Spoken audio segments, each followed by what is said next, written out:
Si chacun a conscience que c'est une plus-value pour le bien-être des collégiens, pour l'intérêt des équipes pédagogiques et pour l'intérêt du territoire, que tout le monde adhère naturellement.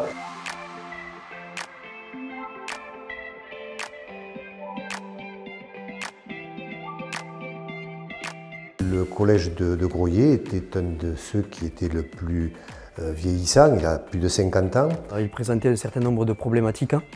Des problématiques de structure avec des bandeaux de façade fragilisés, de l'amiante omniprésente dans les espaces. Tout d'abord, diagnostic des lieux, ce qui va, ce qui ne va pas, ce qui peut être amélioré. L'idée maîtresse de cette opération, c'est la volonté de restructurer in situ l'établissement plutôt que de construire un établissement neuf. C'était le principe d'une opération sobre en matériaux et en moyens. Pour ce faire, il fallait refaire toute la vêture extérieure du collège. Sur l'aspect énergétique, la chaufferie gaz devait être maintenue puisque très récente, mais par contre il fallait procéder à une rénovation complète des installations de chauffage terminal. Nous souhaitions mobiliser des matériaux durables et locaux. Donc dans cette opération nous avons pu utiliser des briques en terre crue qui proviennent de Groyer et du bois issu des forêts du Massif central qui correspond au pacte bois qu'a signé la collectivité. Donc ici vous avez un ouvrant qui permet de mobiliser une ventilation nocturne de façon à profiter de la fraîcheur de la nuit et pour baisser l'inertie du bâtiment et faire en sorte que les élèves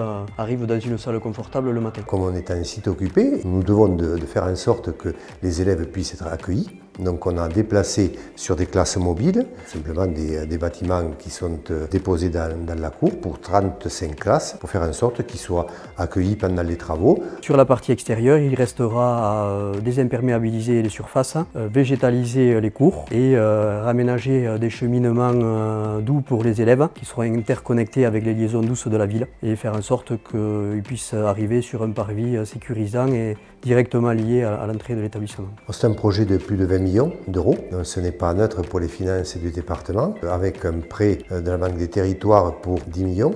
Ensuite, quelques fonds européens et puis bien sûr de l'autofinancement puisque c'est une volonté du département de financer ces infrastructures. Le principe, c'est de faire en sorte que tous les bâtiments qui appartiennent au département, il y a bien sûr les collèges, mais il y en a d'autres, on soit en mesure de faire en sorte qu'en 2050, les objectifs de réduction de 60% de consommation énergétique soient réalisés. On peut dire que les choses avancent normalement, parce qu'on a quand même d'antériorité sur ce genre de projet. Il y a un travail en amont de concertation qui fait qu'on aboutit naturellement vers un consensus et vers un suivi des travaux qui va de l'avant jusqu'à la fin de sa réalisation.